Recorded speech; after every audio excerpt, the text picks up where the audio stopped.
하나님이 유다 민족의 위기 속에서 그들을 어떻게 구원해 내셨느냐라는 주제의 말씀이었습니다. 하나님은 구원의 일을 이루기 위해서 하나님이 직접 일하시지 않고 사람들을 사용한다라고 말씀을 드렸습니다. 하나님의 방법은 사람입니다. 하나님은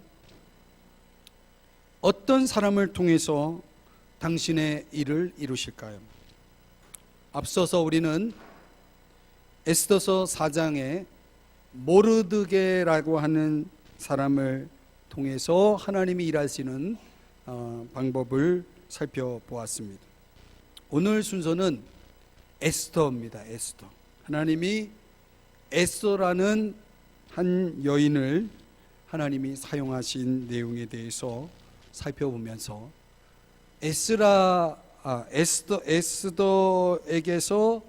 에스더에게서 우리가 배울 점은 무엇인지를 크게 세 가지로 간략하게 살펴보면서 은혜를 받고자 합니다. 오전에도 사랑의 관계학에 대한 내용을 통해서 첫째는 존중이 있어야 되고, 둘째는 신뢰가 있어야 되고, 셋째는 계속적으로 사랑하는 것이어야 한다.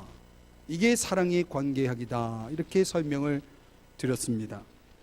오늘 이 사부 예배에 에스더를 하나님이 사용하면서 도대체 어떤 부분을 사용하셨는가를 크게 세 가지로 요약해 보려고 합니다. 첫째는 인간 관계를 소중히 여기는 것입니다. 에스더에게서 우리가 배울 것은 에스더는 인간 관계를 소중히 여겼다는 것입니다. 자, 오늘 성경 에스더서 4장의 4절 말씀을 한번, 여러분 성경이 있으신 분들 성경을 펴보시기 바랍니다. 4장 4절에 보면 에스더의 시녀와 내시가 나와 전하니 왕후는 에스더를 가리킵니다. 왕후가 매우 근심하여, 여기 왕후가 매우 근심하여, 이거 뭔가 어울리지가 않습니다. 왕후는 어떤 사람입니까? 왕후는 나라의 어미입니다. 제일가는 왕의 부인으로서 최고 권력자입니다. 그 뭐가 근심할 게 있습니까? 근데 오늘 뭘 근심하는가 그 내용을 들여다보니까 모르드게와 관련된 일이었음을 알 수가 있습니다. 모르드게는, 여러분, 모르드게는 누굽니까? 모르드게는 에스더와 사촌관계입니다. 그런데 사촌지간에도 특별한 것은 모르드게는 에스더가 어머니 부모를 잃고 나서 양부, 즉 아버지 역할을 해준 에스더의 인생에 있어서는 너무나 큰 은인입니다. 그런데 시간이 흘러서 에스더는 지금 나라의 왕비가 되어 있고 왕후가 되어 있고, 모르드게는 저 한참 밑에 공무원, 관리직의 한 공무원에 불과한 신분을 가지고 있습니다. 내가 과거에는 나의 은인으로서 나를 있게 하는데 지대한 도움을 준 모르드게지만 지금은 신분이 바뀐 겁니다. 에스더는 왕후가 되었고 모르드게는 신하입니다. 사람이 보통 이런 상황에서는 과거를 잊어버립니다. 그 과거에 자기에게 은혜를 베풀어 주신 것을 새까맣게 잊어버립니다. 잊어버리는 정도가 아니고 그것을 완전히 정반대로 악용하는 사람들도 있습니다. 에스더는 모르드게에게 새로운 옷을 보내면서 그 모르드게가 지금 나라의 운명을 놓고 굵은 베옷을 입고 지금 슬퍼하고 있는 장면이 오늘 본문에 나와 있는데, 그런 내용을 신하 이 왕후 에스더를 섬기는 신하 내시가 이제 그걸 알려준 거예요. 당신이 아는 이 모르드게라는 사람이 지금 이런 상태에 있습니다. 그러니까 에스더가 제발 그러지 말라고, 왜 슬퍼하냐고. 그래서 굵은 베옷을, 그 슬픔을 상징하는 베옷을 벗으라고 제안을 하는데 그걸 거절해요. 모르드게가 거절합니다. 그래서 좀 자세히 알아봤죠. 도대체 왜 모르드게가 저렇게 슬퍼하는지 이유를 알아보니까 유다인들이 멸절할 위기에 처해 있다는 사실을 알게 됩니다. 그러면서 모르드게가 뭐라고 얘기하냐면 에스더에게 좀 왕에게 나가서 우리 민족을 좀 살려달라고 애원을 요청을 하십시오 라고 그렇게 이야기를 전해라고 신하 내시를 통해서 이제 모르드게가 에스더에게 전해주는 겁니다. 그런데 오늘 성경에는 뭐라고 되어 있냐면 에스더가 저는 왕에게 나가지 못한 지가 벌써 한 달이 되었습니다. 이게 무슨 말이냐면 당시에는 왕후라도 왕이 자 내 앞에 나와라 라고 할 때까지는 자기 임의대로 왕을 만나러 갈 수가 없는 그런 이 궁중의 법칙이 있어요. 그 법을 어기면은 왕후라도 폐위를 당하거나 죽거나 하는 그런 시대랍니다. 그러니까 왕후이지만 왕을 만난 지가 한 달이나 됐을 정도로 왕의 관심사에서 멀어져 있는 이 에스더에게 너가 왕후니까 좀 왕에게 잘 얘기를 해달라, 지금 급하다, 기다릴 시간이 없다 하면서 이제 모르드게가 에스더에게 부탁을 한 겁니다. 자, 이런 과정에서 우리가 생각해 볼 것은 에스더가 자신의 은인이지만 지금은 신하에 불과한 모르드게가 슬퍼하든 말든 아무 상관을 안 할 수도 있어요. 내가 당장 죽을 수도 있고 왕후의 자리에서 폐위가 될 수도 있는 이런 부탁을 해오는데 그 부탁을 들어줄 이유도 없어요. 그런데 에스더는 그 모르드게의 말을 듣고 결과적으로는 그 요구를 들어줍니다. 그러니까 에스더는 어떤 사람이냐? 관계를 중요시하는 사람이다 라는 얘기입니다. 가족 간에, 또 학교에서는 학우들과의 관계, 또 직장이나 사업장에서는 서로 고용주와 또 고용된 고용인과의 관계, 이런 것 속에서 우리는 많은 관계 속에서 살아갑니다. 그런데 그 많은 관계를 중요하게 여기는 사람이 있고 관계와 상관없이 자기의 사리 사욕만 생각하고 살아가는 사람들도 있다는 거죠. 그러니까 에스더는 모르드게와의 그 사촌 관계 속에서 지금까지 자기가 있게 하기까지 자기를 위해서 애써준 양부의 역할을 한 모르드게의 은혜를 결코 저버리지 않았다는 것입니다. 나 몰라라 하지 않았다는 거예요. 그 사람이 슬퍼하든 기뻐하든 상관하지 않고 그냥 나는 왕후니까, 나는 성공했으니까 자기만 생각하고 살지는 않았다는 것입니다. 자신의 은인이 지금 어떤 형편에 있는지 성실하게 그의 말에 경청하고 그의 충고를 수용하고 있는 이 모습 속에서 우리는 뭘 배울 수 있습니까? 바로 관계를 소중히 여기는 에스더의 이 삶을 우리가 배우게 되는 것입니다. 신분이 달라져도요, 출세에도요, 한순간에 관계를 저버리는 사람이 얼마나 많습니까?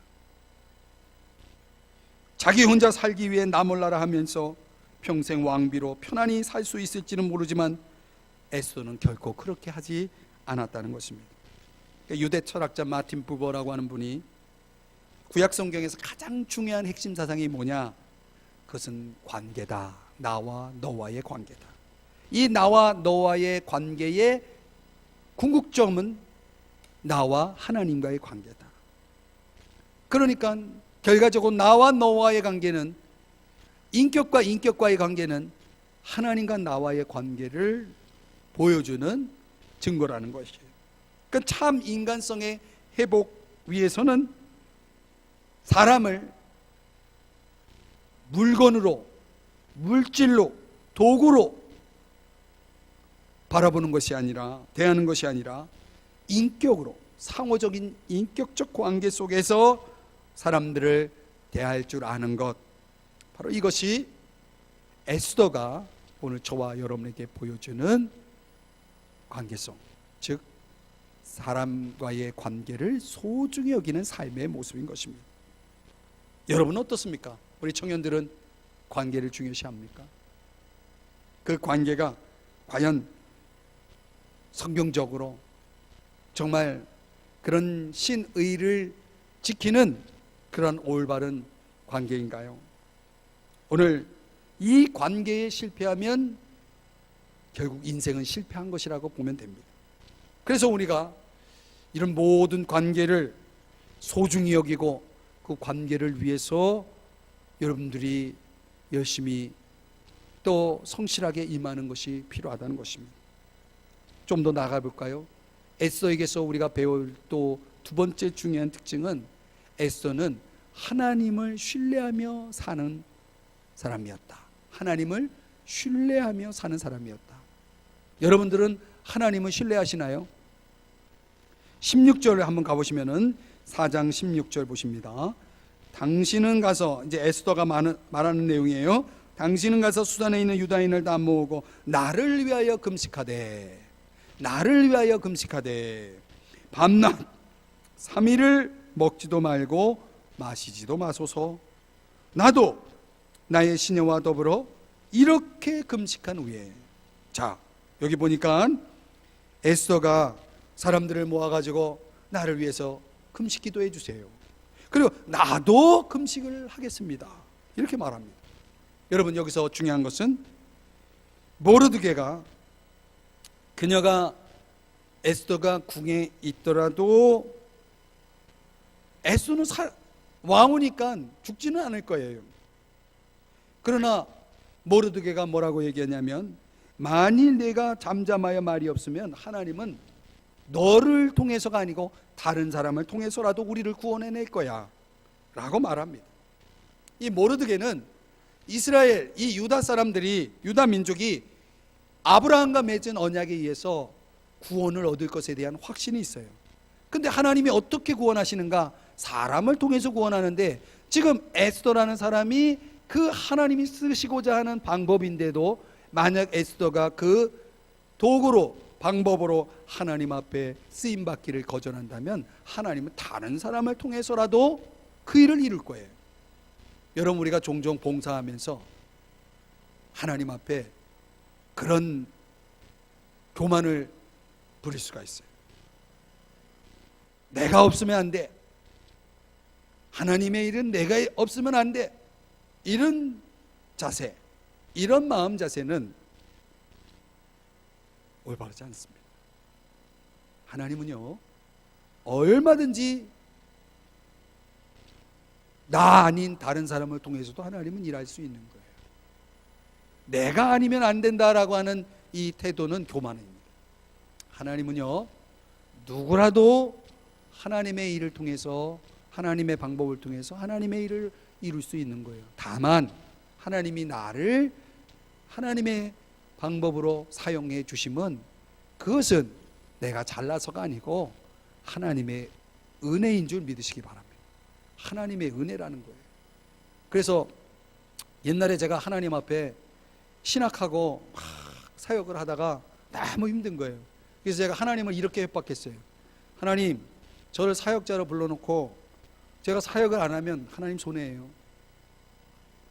알았죠, 하나님? 내 요구를 들어주세요. 그래서 제가 하나님을 협박했어요. 근데 내가 나중에 하나님 앞에 깊이 회개했어요. 하나님이 나 아니고도 얼마나 쓰실 전도사님이, 목사님이 많은데 마치 내가 없으면 하나님이 큰 일이라도 벌어질 것처럼 내가 하나님을 협박하고 그렇게 교만을 떨었다는 것을 나중에 제가 깨닫고 하나님 앞에 회개의 기도를 드렸다니까요. 사랑하는 여러분, 에스더는 지금 그런 입장이에요. 나 아니더라도 이렇게 나갈 수도 있었어요.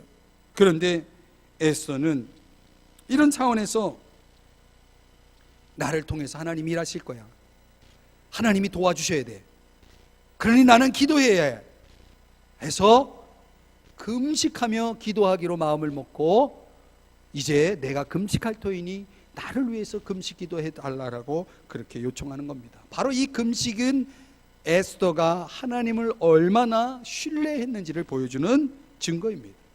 믿음 없이는 금식할 수 없어요. 여러분, 금식해 보셨나요?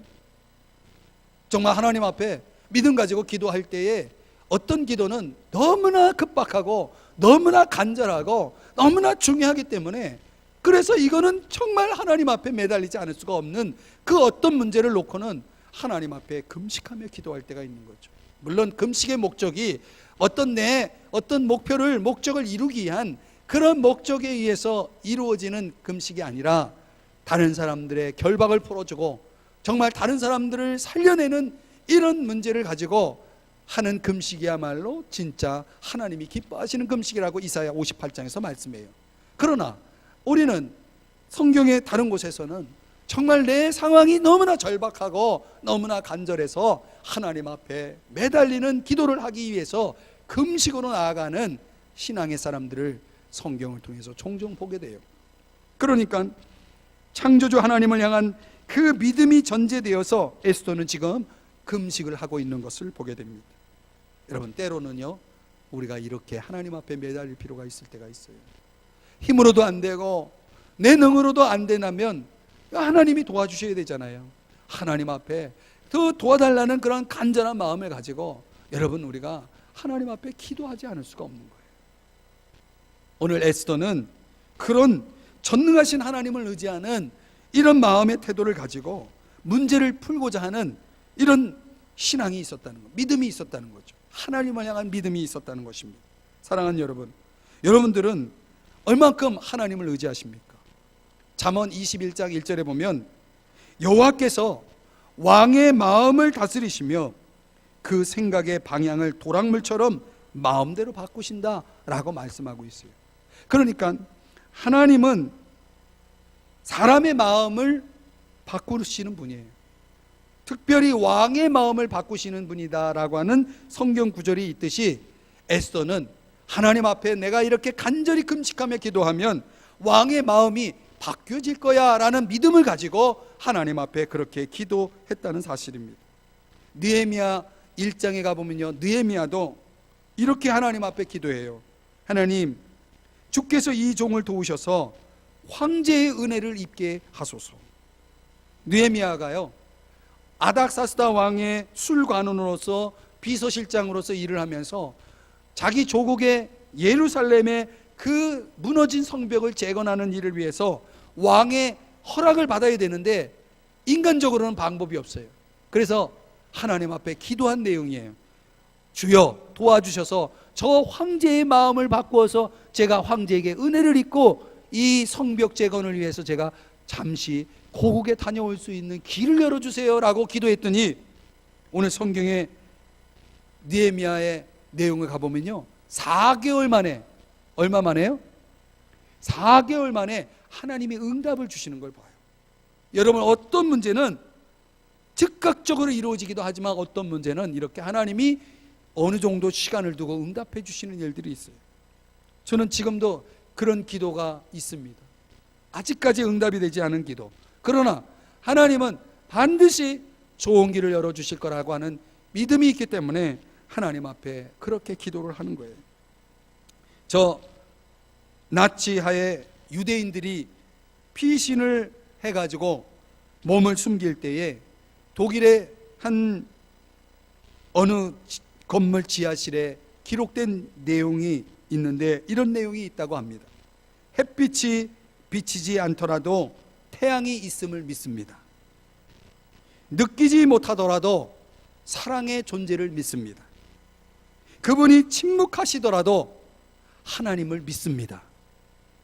여러분, 이 얼마나 놀라운 고백이에요. 하나님에 대한 이 전적인 신뢰.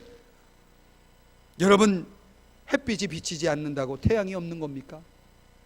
느껴지지 않는다고 사랑의 존재가 없습니까? 아닙니다, 여러분.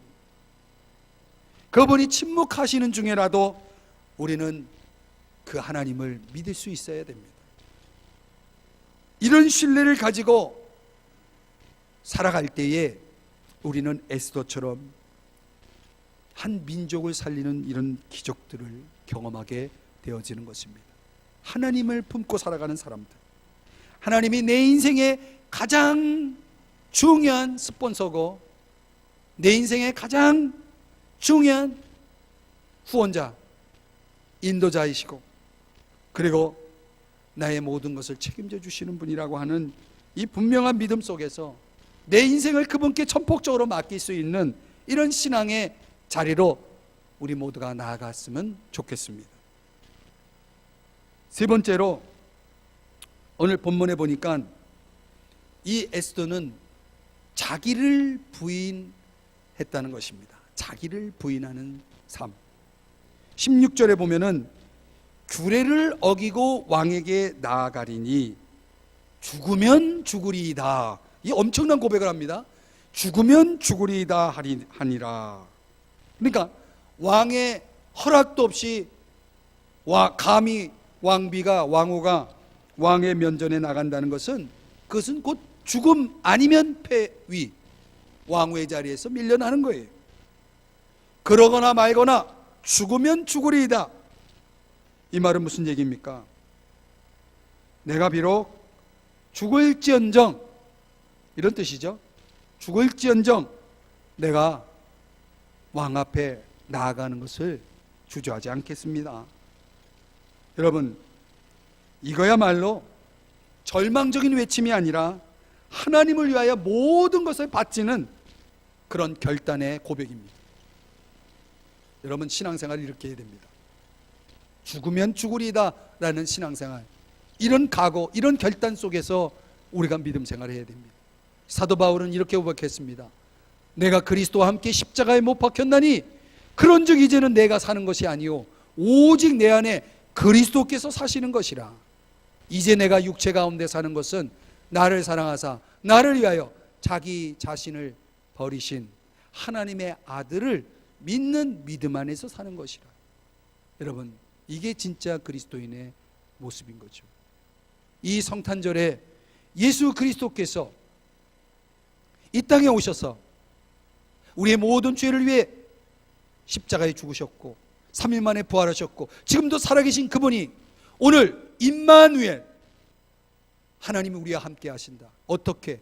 영으로 우리 마음속에서 이제 우리의 마음에 우리의 삶의 주인이 되셔서 그분이 저와 여러분과 함께 한다면 우리는 이제 내가 사는 것은 내가 아니고 내 안에 그리스도께서 사시는 삶을 살아야 되는 거예요. 이런 걸 가르쳐서 예수님은 다른 성경에서 이렇게 말씀했습니다. 아무든지 나를 따라오려거든 자기를 부인하고 날마다 제 십자가를 지고 나를 좇을 것이니라. 이렇게 말씀했어요. 그러니까 예수 믿는다는 것은 나 하고 싶은 대로 하는 게 신앙생활이 아니고 예수 믿는다는 것은 나를 부인하는 신앙생활, 나를 부인하는 삶을 사는 거예요. 그러니까 다니엘서 3장에 보면 다니엘의 세 친구가 왕이 만들어 놓은 금신상에 절하지 않으면 너희들 다 죽일 거야, 풀무불에 집어넣을 거야. 이럴 때에 그 다니엘의 세 친구가 고백하기를 하나님이 능히 우리를 풀무불에서 건져주실 거예요. 그리 아니하실지라도 우리는 그 금신상에게 절할 수 없습니다. 이렇게 죽음을 각오하고 예수를 믿는 거예요. 하나님을 믿는 거예요. 다니엘의 세 친구가 보여줬던 이 고백처럼 그리 아니하실지라도 여러분, 하나님이 계시다면 우리를 건져주시겠지만 그렇게 하지 아니하실지라도, 다시 말하면 하나님이 내 기도에 응답해 주시지 않으셔도 나는 하나님에 대한 믿음을 저버리지 않을 겁니다. 이게 참 믿음이죠. 이게 진짜 믿는 거죠. 믿음은 하나님이 주시는 축복에 대한 것이 아니고 하나님에 대한 것이라는 거죠. 우리의 믿음의 내용은 하나님 그 자체라는 것입니다.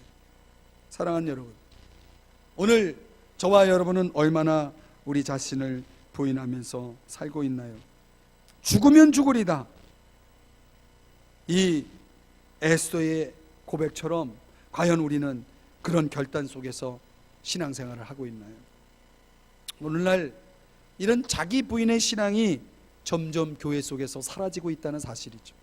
자기 임의대로, 자기 하고 싶은 대로, 자기 원하는 대로, 자기 취향대로 신앙을 추구하는 그런 일들이 너무 우리 한국 교회에 너무 유행하고 있어요.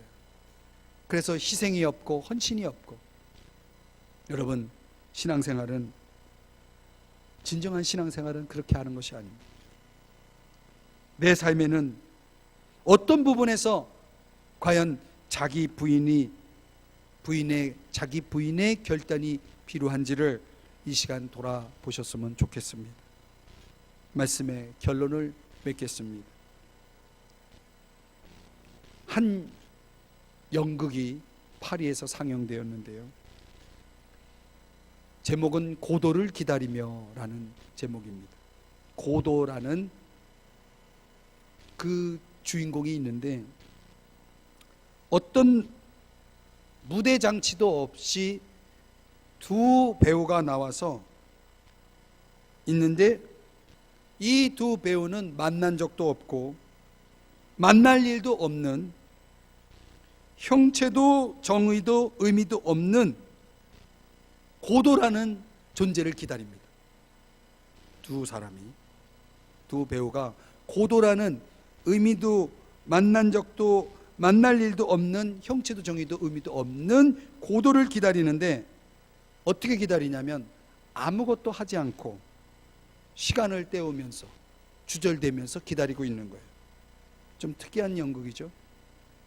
근데 이 둘이 집도 없이 서로를 의지하면서 서로의 존재를 확인하면서 시간을 보내는데, 이 세상에 이 두 사람이 거처할 것이 어디도 없어요. 도대체 이 연극이 전하고자 하는 메시지가 뭐냐면, 이게 실존주의 철학에 아주 잘 표현된 작품이라고 합니다. 말하자면 존재나 성격에 의해서 이 배우들이 말 그대로 공허하게 살고 있는 거죠. 존재 면에서, 그 성격 면에서 공허하게 살고 있는 거예요. 왜? 아무것도 하지 않기 때문에. 여러분, 사람이 아무것도 하지 않고 아무 일도 일어나지 않는, 그저 시간만 가고 있는 그런 삶을 살고 있다면 그 삶이 살아있는 겁니까? 그러니까 이 두 주연 배우의, 이 배우의 입장에서 보면 아무런 의미가 없어요. 그리고 흥미로운 것은 이 작품 속에서 한 사람은 듣고 있고 한 사람은 말하지도 않아요. 이상하죠? 한 사람은 듣고 있는데, 그럼 한쪽에서 말해야 되잖아요. 근데 한쪽에서 말도 안 해요. 뭘 듣고 있단 말입니까? 무엇을 말하고 있다는 겁니까? 사랑하는 여러분, 지금 우리의 세상이, 우리가 살고 있는 이 시대가 이런 실존주의적 그런 모습을 보여주고 있는 그런 시대라는 거예요. 여러분, 깊이 생각해 볼 연극의 내용 아닙니까? 사랑하는 여러분, 여러분은 과연 하나님의 방법 되어서 살고 있나요? 에스더처럼 말이죠. 과연 우리는 얼마나 관계를 소중히 여기면서 그 관계를 잘 세워가면서 살아가고 있나요? 그저 처세술에 의해서 인맥을 쌓아가자는 그런 개념이 아닙니다. 성경적인 올바른 인간관계를 정말 세워가는 그런 삶을 살고 있는지, 얼마나 하나님을 신뢰하고 하나님 앞에 매달리고 있는지, 얼마나 나 자신을 부인하면서 살고 있는지, 이것이 오늘 실존주의적 철학이 이야기하는 이 시대와 오늘 성경이 우리에게 말씀해주고 있는 우리가 살아가야 할 삶의 모습이 차이일 수 있습니다. 에스더처럼 저와 여러분이 살아갔으면 좋겠습니다. 기도하시겠습니다.